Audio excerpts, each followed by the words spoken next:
Hazır biz Kırgızстан банкына келгенбиz. Акчалар жоголуп баратат, азайып баратат, же болбосо ким бирөөлөр картабыздан акчаны алып коюп атат деген сөздөрдү угуп атабыз. Эжеке, ушу М-банктан акча жоголуп атканы чынбы? Ой. Кайка? Тартпаңыздар. Чын? Я. Сүйлөшүп алат да. Эмнени сүйлөшүп аласыз? Сразу эле көчкө салчы да, эң кызыгы. Сиздин атыңыз ким беке? Силерки да азайып калдыбы? Минус 12 000 сом дейби. Мен акчасы азайып атканын угуп аткам, бирок мынантип карызга тыгып коюп атканын уга элек болчумун да. Мындай минимальный эсептеп 500 сом десең деле какой-то миллион деген сумма да бул. И поступление и Кыргызча айтып бере бересизби ошону? Бул жалпы дүйнө боюнча эсептегенде дагы банковский нормативге жатпайт. Анткени силерге элдер акчасын ишенип берип атат да эжеке. Силер аны кыянатчылык кылбай, минус кылып койбой, технический ошибка кылып койбой, аны сактап беришке милдеттүүсүңөр да. Бул банктын эрежелери го. Эразычылыктарды окуп атабыз биз деле. Окубаш керек, аны жоюш керек эжеке. Аны окубаш керек да, аны жоюш керек. Кылдатып менен караш керек.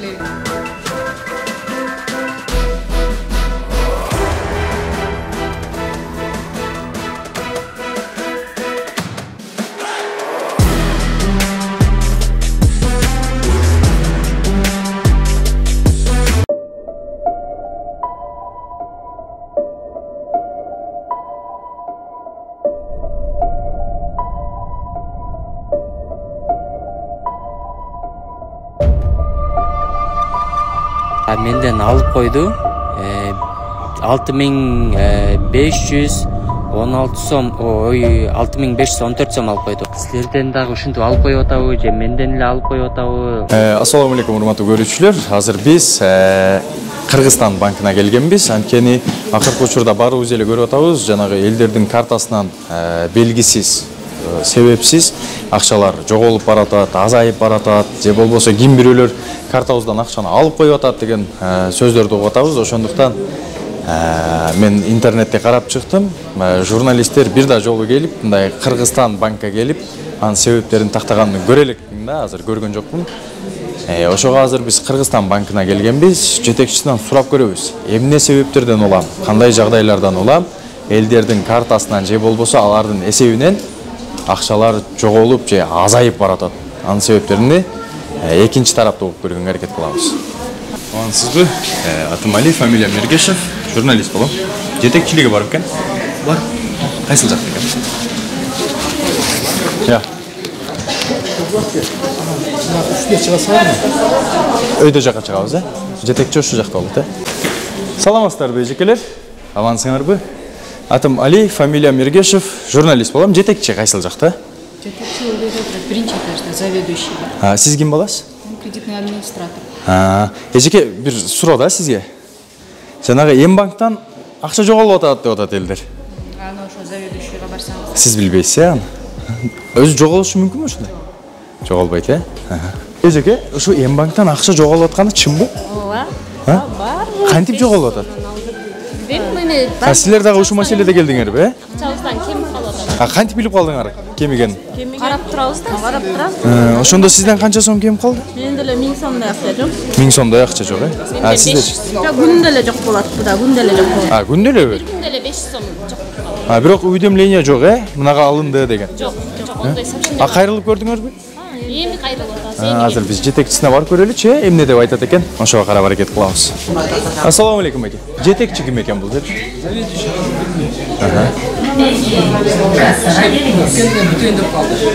Азыр көрүп аткандай эле, ошо элдер айтып атат. Акча жоголуп атат, 1000 сом, кээ бирлеринин күндө эле жоголуп аткан турбайбы? Ой. Кайка? Тартпаңыздар. Жүрсөңөр бу жерде баары менен концерт болот. Жүрсөңөр? Я. Сүйлөшүп алат да. Эмнени сүйлөшүп аласыз? Жүрсөңөр? Эмнени сүйлөшүп аласыз? Силер директорге барасыңар. Заведующиймин деп атпайбы? Эмне маселе болду сизге азыр? Жок, директор менен сүйлөшөңөр. Эмне болду? Эмне маселе? Жок, силер кайсы маселе менен келдиңер? Элдин маселеси менен. Жүрбөйсүңөр мен. Кайка? Элдин маселесин сиз чечип бересизби ошондо? Кеттик. Эмнени сүйлөшүп алалы деп атасыз анда?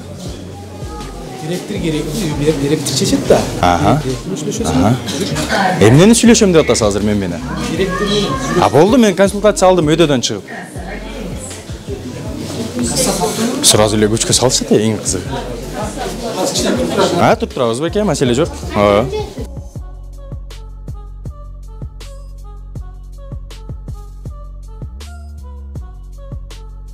Мен сизде кылган иш-аракетиңизди түшүнбөдүм да. Мындай тартып, жүрсөң концерт койбой, кандай концерт койдук биз азыр? Директор сурадыңар го дейм.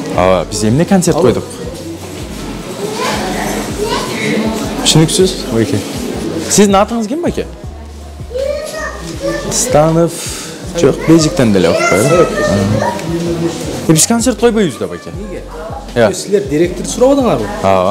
Концерт дегенде эмнени айттыңыз сиз? Бул жерде баягы элдерди үркүтүп атпайсыңарбы? Үркүтүп кандай болот элдерге? Бул жерде мындай аркасынан кууп жүрөсүңөр го. Ал действияны сиз кылган жоксузбу мага? Жок, силер кылып атпайсыңарбы? Кантип? Мына ким интервью Мен элди кармаганымды көрдүңүзбү бир жерден? Кайгы? бир эжени. Ошентип мынантип кармадымбы ошондо эжени? Жок, бир нерсе сурайм деп култасыңар. Сураш мыйзамсызбы? Качып атат да, силер кууп атасыңар. Эмненин негизинде айтып атасыз буну качып атат деп? Жок, силерге эмне себеп мондой кылып атасыңар? Клиенттерди Кубалоо десе эмнени түшүнөсүз сиз? Кубалоо дегенде эмнени түшүнөсүз? Мен берде баянда жүрсөм, ишке чыгып, мен ошо түшүнөм. Жок, мына жерде сүйлөшө бериңиз да. Кызмат ордуңуз ушул жерби сизди? Болду да. Сырт муздак, суук дейли. Ушуп атабыз. Мен сүйлөшөм. Билбейм, сиз айтып атпайсызбы? Жүрсөң чыксаң сүйлөшөбүз, сүйлөшүп алалы деп атасыз. Жок, директор мен сүйлөштүңөрбү деп атам. Жакта айттыңыз го сүйлөшүп алалы деп. Эмнени сүйлөшүп алмак эле? Директор менен неге чыгып кеттиңер эле силер? Директор бул жакта дешти бизге. Ылдыйга түшөсүн деди. Заведующий ушул жакта деди. Зам экен. Билбейбиз, анысын биз жеке билбейбиз. Эмне дейт? Сүйлөшпөйсүңөр? Эмне дейт? Ушу тартып алып келбедиңизби бизди тияктан? Силер келбей койдуңарбы? Келбейбиз да, анткени сиз как мындай ОПГдай аракет кылсаңыз. Инструкция боюнча кандай сиздин действияңыз? Силер мындай кылганыңар туурабы эми? Сизде кылганыңыз туурабы? Мен жерде охранять этем. Мындай кылыппы? Мен өзүмө Мындай кылыппы? Жүрсөң деген. Жүрсөң деген ушул мыйзамдабы же инструкциядабы? жерде охранять кылам. Молодцы. Эмнени карайсыз? Милдетиңиз. Коопсуздукту. Адамдарды Коопсуздукту. Коомдук тартипти. Болду. Биз азыр мыйзам бузбадык, Коомдук тартипти бузбадык, Жок, силер сүйлөшсөңөр, директор менен сүйлөшүлө, элдердин. Ал жагы эми биздин ишибиз. Мен сизден сурап атам тактана. Биз коомдук тартипти бузбадыкпы? Бузбасаңар болду. Жок, азыр бузган жокпузбу азыркыга чейин? Жок, азыр бузбадыңар. Бирок этият Наразычылыктар жокпу? жок, силерден наразычылык жок. Болду. Сичи кылбайсыз экен. Жок, неге зүчү кылабыз? Компетенциябыз жакшы эле бизде. Зүчү кылбайбыз эч кайсы жерде. Силерки да азайып калдыбы? Канча сом жоголду? 12 миң деп турат. Алсам болобу телефону? Минус 12 миң сом дейби? Мына историяда көргөзүлгөнбү? Минус 12 миң. Көрсөтпөй экен да. Жок, ошо историясына кирсең, элдерге мындай ишеничтүү болуп калсын. Вот. Историяда көрсөтүлбөйт. Историяда мына 12 миң сом деп көрбөгүлө, бул 120 сом. Мына акыркы бүгүн деп коюптур. 500 сом. Бул жерде 12 миң сом деген жок экен. Мен акчасы азайып атканын угуп аткам, бирок мынантип карызга тыгып коюп атканын уга элек болчумун да. Минус 12 миң, Минус 12 миң кейін мына Оптимадан пул салса, оны да көрсөтпөй атат да мына. Оптимадан пул салды бүгүн. Операторга чалсам, жарым саат күтөм. Чалсам, сизге мындай пул түшкөн жок деп атат. Көрсөк болобу азыркы чек? История жок. Эми мына жерге караң. Мынага киребиз. Кече бирөөсү мага салды мына. 12 миңден минус 9 миң дагы менче карызың бар деп атат. Вот 12 миң сом алып коюптур. Ал бир катын 5 миң акчаны алып кетип аттылар. 5 миң? Заведующийсинен сурап көрөбүз. Эми эл айтса калп айтпайт дейт. Айтканда да жөн айтпайт дейт. Жок нерсени айтпайт да. Эми туура биз жанагы социалдык тармактарда көрүп атам, элдердин наразычылыгын чыгарышып атат, бирок банк тарабынан айтылган бир да сөз жок экен да. Ошого мен банктын өзүнөн сурап көрөйлү. Сары картадан чыгып атат. Бүт ушу картадан алып коюптар. Көктөн албайт, шудан алып атат. Бул жаңысы, Жаңы чыккан. Көк картадан албайт. Мына жаңы мындай формада чыккан. Мына бунуку да ушундай. Ушундай сары карталардан дейт. 500 сом, 1000 сом, 12.000 сом. Мындай минимальный эсептеп 500 сом десең деле какой-то миллион деген сумма да бул. Амансызбы? Атым Али, фамилия Мергешев. Ооба жөн жайлы, Кудайга шүгүр. Ушу элдер кайрылгандан улам келгенбиз да. Эми азыр социалдык тармактарда көрүп атасыз, М-банктан акча азайып атат. Ол технический бага карт-центрде ушундай сбой болду. С 12 по 13 ночи там все проводки отразились дважды. И поступление, и расход. Кыргызча айтып бере бересизби ошону мага?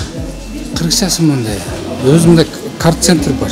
Бардык банктарда өзүн тейлеген бир карт-центр бар. Ошо биздин операциялар болот, через М-банк эмеле жүргүзгөндөрдүн баарын бир операция дважды отразилась. Ошонун азыр палаткалары жүргүзүп, оңдоп, элдерде эме көп. Мисалы үчүн керектерине 10.000 сом дважды түшүп калган. Ошолор бүт тегиздеп бүткөн. Ошо жагдай эмнеге башка банктар эмес, именно Кыргызстан банкы менен болот? Эми ал технический себеби болуп атат да. Технический себеби? Биздин ошондо күнөөлүү ким болот? Мисалы мына бул эжекенин картасынан акча азайган, бул эжекенин картасынан азыр бир бала айтып атат, менден 12.000 сом алып койду деп атат. Жок, азайуу ол бияктан секин каралат дагы. Мына жактан ошол эмеси тегиздеп кетет. Эми компетенттүүлүккө кайталы. Бир нерсени айтайлы да. Банктардын эң биринчи эрежеси бул коопсуздук. Коопсуздук кайда кетти анда? Коопсуздук ол карт-центрден болуп атпайбы? Жок, карт-центрден болобу, башка да болобу? Мыйзам ченеми менен караганда, банк силерге мыналар акчасын ишетип берип атат да адамдар, туурабы?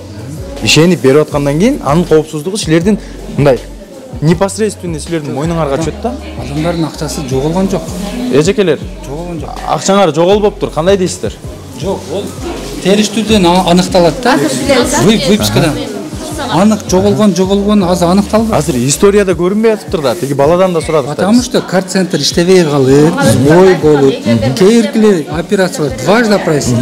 Түшкөн болсо эки жолу кайрылып калган. Расходы ham эки, мисалы үчүн, убактан 10.000 салса, 20.000 кайрылып калган, көрсөтүлүп калган. Карт-центр кимге карайт? Карт-центр государствого карайт. Государствого карайт. Ошондо булардын коопсуздугу азыр ишеним жок болду. Кандай болот бунда? Ишеним. Бул жерде ондай эч кандай коопсуздук. Жок, азыр мындай гарантированный безопасность. Сиз айткандай да, мындай. Это технический сбой болду. Технический сбой. Бирок коопсуздукчу. Коопсуздук каралып атат. Коопсуздук эметилген жок, каралып атат. Биздин техниктер иштеп атат. Неге именно Кыргызстан банкы менен бул жагдай? Минимальный убакытта эме устранять этип атат. Полный иштеп атабыз азыр. Күнү түн. Жок, суроо так да ана болду.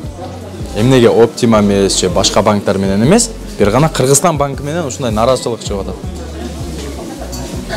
Ол эми карт-центрден сураш керек да. Ошо карт-центр эмне силерди дискриминация кылып атабы? Бир эле силерге душманчылык кылып атабы? Кандай? Билбейм, биздин ол руководстводон сураш керек да. Ошону айтып атам да.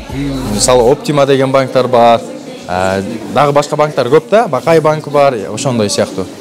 Аларда наразычылык жок да. Бирок М-банк менен мына мен жаңылышпай айткан болсом бир 4 айдын жүзү болуп атат да бул наразычылыктар. Бүгүн эле ушундай болду. Жок, бүгүнкү жагдай эмес байке. Кечирип коюңуз. Мен сизге фактылар менен көргөзүп коюшум мүмкүн. Кааласаңыз. Мына полностью социалдык тармактарда жалаң М-банк жөнүндө жазышып атат. Бул жерде бул тармактарда мисалы үчүн булар ар бир клиенттин өзүнүн историясын караш керек. Индивидуально караш керек.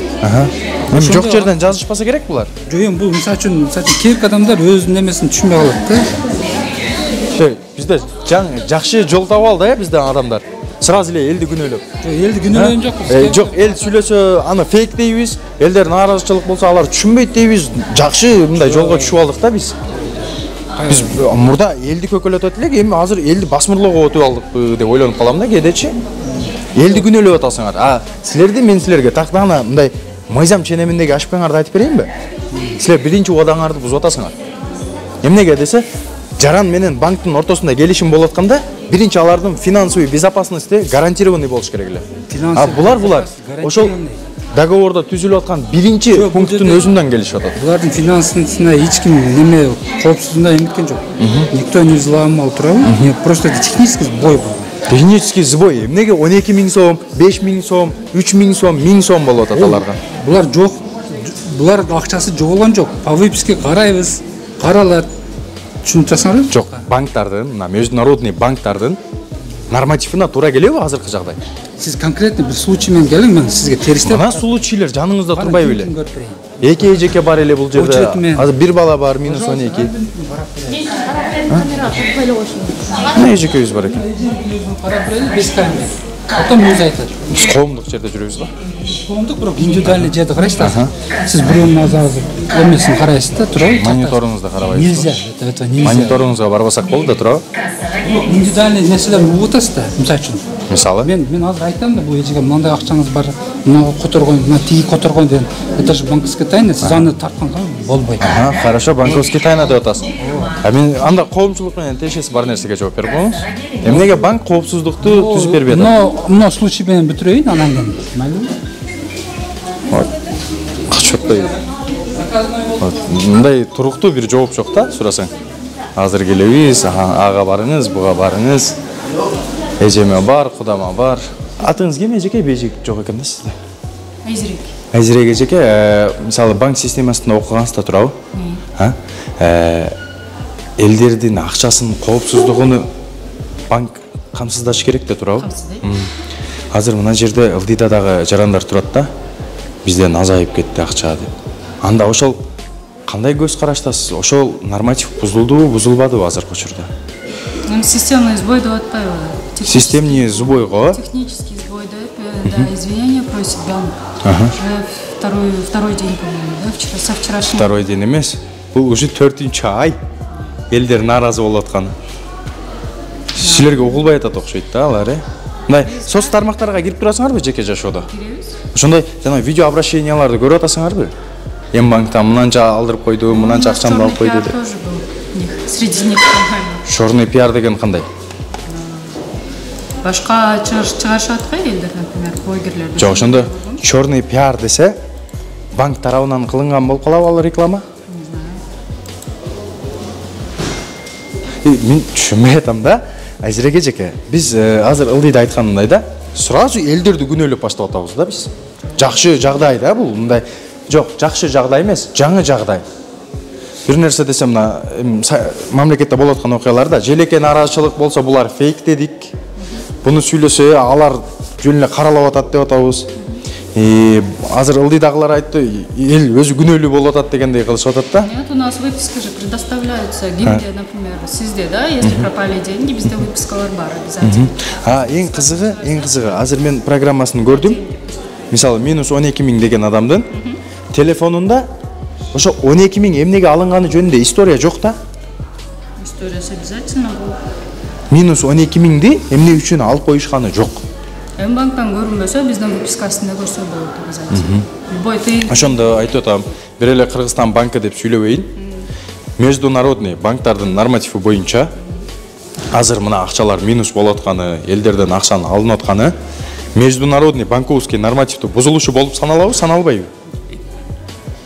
Ал жагыңызга ошо вышестоящийлер өздөрү жооп берет. Сиз чындыкты айтып койсоңуз эмне жооп берип каласызбы ошондо? Мен потому что бизде нормальный эле болуп атат да. Бизде жалоб пока бизге чыга элек эчкем. Это у нас в сети мы видели. В сети есть, бирок бизге именно келип жалпы. Ылдыйда турган жарандарды көрбөдүңөрбү? Ылдыйда турушат. Ылдыйда операционный иш менен тургандар бар экен. Жок, мага айтышты, көргөзүштү, минус 12 000 дагы көргөзүштү. Мен көргөзүм иште. Эми сиздин оюңузду сурап атам да. Ошол элдерде минус болуп аткан акчалар банковский нормативдин бузулушуна киреби, кирбейби? Банковский нормативке бузулушуна вроде бы кирбейт. Поскольку минус болуп калышы. Минус это технический сбой деп атат. Это деньги возвратятся обратно. Кайтпай калышы да мүмкүнбү? Нет, обязательно кайтат. Биз тыйын-тыйынына жооп беребиз да. Азыр мына мисалы администратор өзүнүн ишимди билем. Фактикалык иш жүзүнө келели. Мына мен азыр телефонумда М-банк тиркемеси бар. Мен бир базарга же магазинге кирдим. Бир нерсени сатып алам деп нерселерди чогулттум. Анан кассага келгенде акчам жок, наоборот менде минус 12 000 деп атат да. Бул мага зыян алып келет да. Биринчиден акчалай жагынан, экинчиси жагдай жагынан. Зарылчылыгым бүтпөй атат. Ошондо бул коопсуздукту камсыздай турган банк болуш керек эле. Жөнөкөй жарандын көз карашында. Негизи мыйзамдарда дагы ушундай. Бул ошондо нормативдин бузулушуна киреби, кирбейби десем, вроде нет деп атасыз. Мен сизге токот эрженин айтам. Бул бузулушу. Түшүнүп атасызбы? Мисалы, элдин акчасы бул жеке менчикте анын акчасы. Это технический сбой карт стандарттан болот. Эмнеге башка банктар менен болбой атат? Башка банктарда деле вроде болду деле. Андай нараазычылыкты көрбөй атабыз. Мисалы Оптима банкы менен же болбосо дагы кандай банктар бар? Бакай банк дейбизби? М банкы көп колдонушат да, из-за этого, наверное, биз көргөнүктүрөкпүз. Молодцы, өзүңөрдү көкөлөтүп кеттиңер дагы ушул жерден дагы М банктын кардары көп дегендей. Ошо кардар көп болгондон кийин тейлөө сапаты дагы мощный болуш керек эмес беле? Ошону аракет кылып атышпайбы? Это в пути у нас. У нас системно обновляется, из-за этого у нас технический сбой сейчас идет. А бул качан токтойт? До 9 до 10 вечера из-за этого. Бул качан токтойт? Скорейшее тездетип атышат, вроде бы. Нам так пишут. Мы тоже ожидаем. Кимден? Вклад вкладываем тоже. Кимден? Техника боюнча карагандар, технические айтишники есть, другие техниканы карагандар, башкалар бар да бизде. Программное обеспечение болду. Бирок жаман көрбөңүз да, азыркы учурда элдердин көз карашында М банк же болбосо Кыргызстан банкы мындай алдамчы банкка окшоп көрүнүп калды да элдердин көзүнө. Эми силер айткандай ал чорный пиарыңарбы, жакшы пиарыңарбы, мен аны билбейм. Бирок элдердин акчасына мындай нарушение кылганга болбойт эчке. Бул мыйзам ченеми. Но биз тыйындан бери кайтарып берет да банк. Жок, силер минусовать эткенге акыңар жок эле негизи мыйзамда. Эми аны вышестоящий деп. Вот, айтып атам го, бул бир эле Кыргызстандын ичине айтпайт. Бул жалпы дүйнө боюнча эсептегенде дагы банковский нормативге жатпайт. Анткени силерге элдер акчасын ишенип берип атат да эжеке. Силер аны кыянатчылык кылбай, минус кылып койбой, технический ошибка кылып койбой, аны сактап беришке милдеттүүсүңөр да. Бул банктын эрежелери го. Вот ошого нараазычылык болуп атат эжеке. Нараазычылыктарды окуп атабыз биз деле. Окубаш керек, аны жоюш керек эжеке. Аны окубаш керек да, аны жоюш керек. Кылдаттык менен караш керек. Биздин начальство ошол что. Аз Бишкектикине барсам деле вышестоящий деп дагы бирөөнү көргөзөт ал дагы. Урматтуу көрүүчүлөр, ушундай кыска нуска кылалы, что элдерден минус болуп калатканы бул факт. Аны четке кагалбайбыз. Анан жана башында айтканымдай эле жаңы ыкмага өтүп алыптырбыз. Бир нерсе болсо эле элдерди күнөөлөп, алар фейк, алар билбейт, алар жөн эле чорный пиар, жөн эле айтышып атат, каралоо. Ушундай фактыларга өтүп алыптырбыз. Андай болбойт. Банковский норматив боюнча элдердин акчалары безопасность, мындайча айтканда коопсуздугу, аны карап берүү бул банктын мойнундагы милдети болчу. Биз жагдайларды жарытып беребиз албетте. Бүгүнкү чыгарылышыбыз кандай болду, сиздин оюңуз кандай, сизден канча сом жоголду, же болбосо тааныш, тууган дегендей жоголуп атат да. Ошону жаза кетиңиздер, айта кетиңиздер. Бул чыгарылыштар тиешелүү жерлерге жетип барыш керек. Тиешелүү адамдар өз реакциясын көргөзүшү зарыл. Жалпыңыздарга рахмат.